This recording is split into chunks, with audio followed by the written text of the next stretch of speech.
به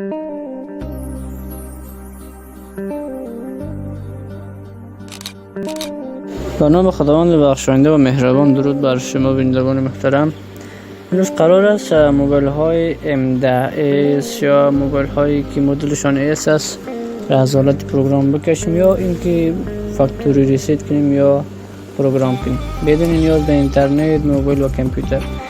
یک چیز لازم است دوستان عزیزی که موبایل های M10s گزینه رد شدن یا اسکیپ فال است. قراره که در موبایل میبینیم و چرا این فال است؟ چون که موبایل های M10s اکثرا بدون اینترنت فال میشه.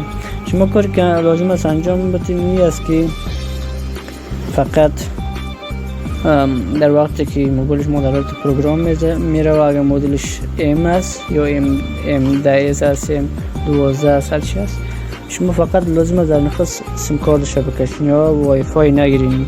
وقتی که وای فای بدین با حالت FRP میره، بعد از شما حساب گوگل میخواد. به همین صورت اگه سیم کارت رو میکشین و بعد تمام مراحلی که قسم دیدین براتون نشان دادم در ویدیو، این قسم پیش میره و موبایل شما از حالت پروگرام میبره و هم صفحه موبایل M10 است. به همین صورت اگه ما چون این سیم کارت کشیده بودم دیگه با راحتی تمام در 2 دقیقه موبایل از حالت پروگرام برام.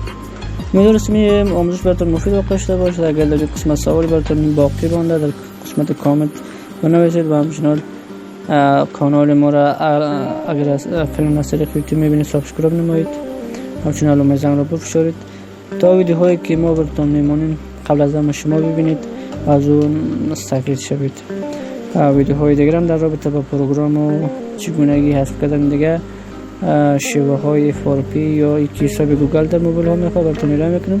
تا ویدیو بعد الان نگاه دارم.